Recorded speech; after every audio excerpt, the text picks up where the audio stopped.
নমস্কাৰ সকলোকে স্বাগতম জনাইছো মোৰ অন্য এটি ভিডিঅ'লৈ বহুতে ৰ'দ আজি মই গৈ আছো কাহবানীৰ পৰা এখন গাঁৱলৈ আৰু গাঁওখনৰ বিভিন্ন বতৰা আপোনালোকৰ মাজত শ্বেয়াৰ কৰিম আপোনালোকে ভিডিঅ'সমূহ চাই যদি ভাল পায় তেন্তে লাইক কমেন্ট কৰিব তো বলক তেন্তে আজি ভিডিঅ'টিৰ মাজলৈ যাওঁ এয়া আমি পাই গলোহি আৰু আমি আহিছো বেঙেনাআটিত আৰু ইয়াতে এগৰাকী কৃষকৰ ইমানখিনি কাৰবাৰ দেখি হসাই আপ্লুত হলো আৰু এয়া ধানৰ সিড প্ৰডাকশন কৰিছে আৰু তাত আমি বহুত সাৱধানে যাব লাগে কাৰণ বীজৰ কথা আছে যেহেতুকে বীজ খানমিহুলি হলে বীজৰ মানদণ্ডটো উন্নত নহব আৰু ইয়াৰ দাম কম পাব সেইটো কাৰণে চেন্ডেলত আমাৰ যদি বীজ লাগি যায় সেই কাৰণে সাফা কৰি ইয়াতে যাব লাগে আৰু এয়া চাওক মেচিনত या धान उलियाय আছে আৰু ইয়াৰ প্ৰসেসখিনি দেখিছেনে ইমান বস্তাই বস্তাই ধান ইয়াতে ৰাখিছে আৰু ইয়া মই আপোনালোকক দেখুৱাবলৈ চেষ্টা কৰিম কেনেদৰে মেচিনত গৈ আৰু ধানটো সাফা কৰি আহে এয়া চাওক ইয়াতে ধানটো ভৰাই দিছে যিখিনি সিড কালেকচন কৰি আনিছে আৰু ওপৰদি এনেকে গৈ সাফা হৈ আহে আৰু ইয়াতে দেখিব 5টা বেগ আছে ইয়াতে আৰু ইয়াতে চাওক দেখাই দিছে এইজন হৈছে আনোৱাৰ হুছেইন এগৰাকী প্ৰগতিশীল কৃষক তেখেতে ইমানবোৰ কাম কৰি আছে হসাই ভাল লাগিলে আৰু হলাক লবলগিয়া আৰু এনেকুৱা কৃষক পাবলৈ হসাকে বহুত টান বহুত কষ্ট কৰে কাৰণ কষ্ট কৰাৰ ফলতহে ফলটো পোৱা যায় নহয় জানো আৰু এয়া চাওক তেখেতে দেখাইছে আৰু ইয়াতে বহুত সাউন্ড গতিকে তেখেতৰ কথাখিনি মই শুনাব নোৱাৰো কাৰণ এই মেচিন চলি আছে গতিকে সাউন্ডটো বহুত বেছি আৰু তেখেতে দেখুৱাই দিয়া মতে মই কৈছো এয়া চাওক 5টা বেগ আছে তাতে য'ত হিলখিনি এটা বেগত থাকে আৰু পটানখিনি এটা এফালে পৰে আৰু ধানখিনি এফালে পৰে এনেদৰে খুব ধুনিয়াকে এটা মেচিনটো ইমান ধুনিয়াকে এটা বনাইছে আৰু এইখিনি তেখেতে চৰকাৰৰ ফালৰ পৰা সহায় পাইছে খুবেই ভাল কথা আৰু এয়া চাওক এইধৰণে ধান পৰিছে তাৰ কাষতে এইবিলাক হিলগুটি আৰু লেতেৰাখিনিও পৰি যায় এনেদৰে 5টা পাইপ আছে এনেকে বেলেগ বেলেগ ধৰণে উলাই ভাল যেটো সিড হয় হেখিনি উলাই পৰে আৰু এইখিনিও ধান তেখেতে সকলে এখিনি সিড কৰিছে আৰু ইয়াৰে তেখেতৰ এটা এফপিসি মানে ফাৰ্মাৰ প্ৰডিউসাৰ কোম্পানী আছে আৰু সেই কোম্পানী আন্ডাৰত তেখেতে এখিনি কাম কৰি আছে আৰু কৃষকসকলকো বহুত সুবিধা দিছে তেওঁলোকে ইয়াৰ পৰা সিডখিনি নিব পাৰে কম দামত আৰু যিখিনি তেওঁলোকে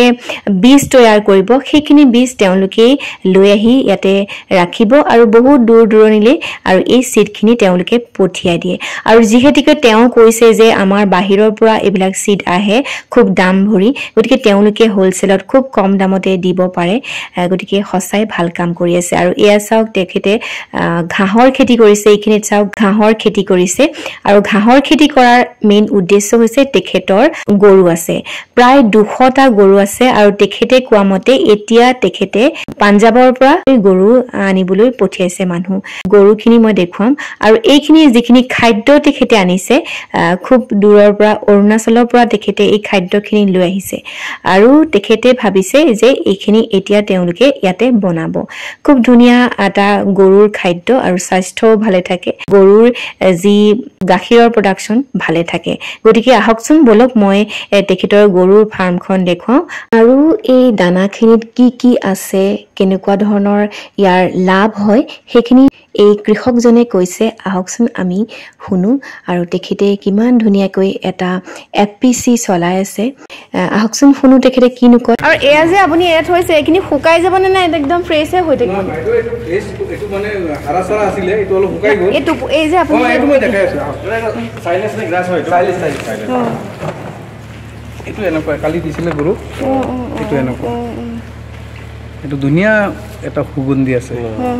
এইটো ইমান দিন মানৰ হয়তো এইটোতো মোৰ মতে 6 মাহ 1 বছৰ হৈ গ'ল ধুনিয়া মাটি গন্ধ আছে পেকেটটো যে কৰিছে পেকেটটো যদি ফুটা নহয় হাৱা যদি নোমাই 2 বছৰ আপুনি থৈ দিব পাৰে কিমান ডাঙৰ কথা আপোনাৰ কৰপৰা আনিছে বুলি ক'লে মই অৰুণাচলৰ পৰা আনিছো আমাৰ ইয়াত নকৰে নেকি খুব কম আপুনি ট্ৰাক হিচাপে নাপায় কমকে কৰি আছে এই কাৰণেতো মই কৈছো বস্তুটো লাৰ্জ স্কেল আৰু দাদা মই এইটো 8 টকা 8.5 টকাত আহি পেলাইছে মই এতিয়া বাৰ্গেনিং কৰিব পৰা নাই মাল নাই মই ইয়াত যদি বাৰ্গেনিং কৰিলো 7 টকাত আহিলো 7 টকাত আহিলে ইয়াত যদি আপুনি 10 কেজি খুৱাই 70 টকা এটা গৰুৰ হুনমুখত 10 কেজি পেলাই দিলে আৰু কিবা খুৱাব লাগিব একো খুৱাব নালাগে তে আপোনাৰ গৰুবিলাক মই এইটো গৰুবিলাকৰ এক্সপেৰিমেণ্ট কৰি আছোঁ যে এই গৰুটোক যদি আপুনি খুৱাই ডেইলি যদি আপুনি 70 টকা খুৱাইছে তে আপোনাৰ 3 মাহত গৰুৰ দাম ডাবল হয় 3 মাহত গৰুৰ দাম ডাবল হৈ যাব ঘৰৰ পৰা অলপ ঘাঁহ পানী খুৱাই থাকিলে হ'ল এইটো দানত চব আছে কাৰ্বোহাইড্ৰেট ফেট চেট সব আছে এই আপনি এনেকে গৰু আগে আগে দি দিছে মানে ন গৰু বহুত দিছো হেপিনে আছে পিনে আছে সব দিছো এক গাড়ী আছিলে এইটো কমপ্লিট কৰিছো ঘাঁহ কাটিব এইটো চাওক ঘাঁহ কটাৰ মেচিন আনি থৈছে তেওঁ আৰু এইখিনি চাওক গৰু এইখিনি গৰু তেখেতে ৰাখিছে প্ৰায় 200টা গৰু আছে বুলি তেখেতে কৈছে আৰু তেখেতে এটা কথা ক'লে বেছি ৰ'দত থাকিলে গৰুৰ যিটো চৰ্বি আছে সেই চৰ্বিটো গলি যায় বুলি কৈছে আৰু মই নাজানো তেখেতৰ পৰাহে শুনিলো আৰু সেই কাৰণে তেখেতসকলে এতিয়া সেই গৰুখিনি চাওলে লৈ গৈছে আৰু এইখিনি গোবৰ আৰু এই গোবৰখিনি সাৰ কৰি এতে ৰাখিছে আৰু তেখেতৰ যি খেতি আছে সেই খেতিখিনিত এই গোবৰখিনি তেওঁলোকে প্ৰয়োগ কৰে বিভিন্ন খেতি আছে আৰু তেখেতসকলে ধানৰ খেতি কৰে বিশেষকৈ বীজৰ খেতি কৰে তাৰ লগতে সৰিয়হৰো খেতি কৰে এয়া চাওক মই অকমান দেখুৱাই দিছো ইমান ধুনীয়া লাগিছে আৰু তাৰ লগতে তেখেতে পিয়াজ ৰাখিছে আৰু পিয়াজৰ এটা গুদাম কৰি ৰাখিছে আৰু তাৰ লগতে তেখেতে আলু গুদাম কৰি ৰাখিছে আৰু এটা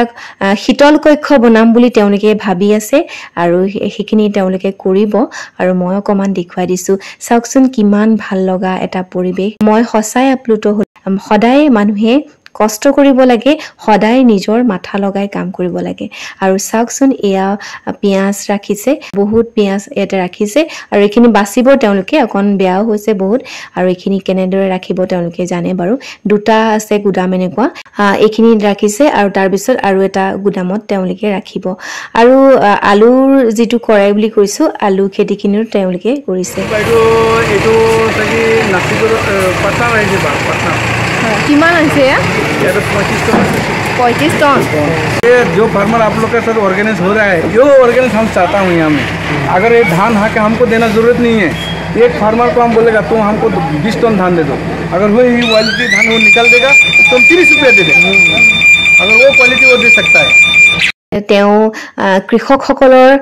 উন্নতিৰ কাৰণে ভাবিছে আৰু তেওঁলোকক এখিনি সুযোগ দিব বিচাৰিছে যাতে তেওঁলোকে ইয়াতে এখিনি ব্যৱসায় কৰিব পাৰে যেহেতু বাহিৰৰ পৰা বীজ আমি আনো বহুত দামত গতিকে তেওঁ উন্নত বীজ তেওঁলোকে প্ৰডাকচন কৰিছে আৰু এইখিনি তেওঁলোকে ভাল দামত বিক্ৰী কৰিব পাৰিছে আৰু কৃষকসকলৰো বহুত লাভ হৈছে সঁচাই ভাল লাগিছে নহয়নে বাৰু আপোনালোকৰ কেনেকুৱা লাগিছে ক'বচোন আৰু এয়া চাওক গাড়ী আহিছে ইয়াতে আনিছে পিয়াজ বহুত পিয়াজ আহিছে আৰু তাৰ লগতে ইয়াৰ পৰা মই দেখিছো ধানু লৈ গৈছে গতিকে এনেদৰে এক্সপোৰ্ট ইম্পোৰ্ট হৈ থাকে আৰু পিয়াজ তেখেতে বহুত দূৰৰ পৰা আনিছে সেইখিনি পিয়াজ আনি পেলাইতে ৰাখিব আৰু সময়ত বিক্ৰী কৰিব এয়া চাওক কি ধুনীয়া এটা পৰিবেশ আৰু ইয়াতে বিভিন্ন লেবাৰে কাম কৰি আছে আৰু এয়া চাওক ধান লৈ গৈছে বহুতখিনি ধান ইয়াতে লৈ গৈছে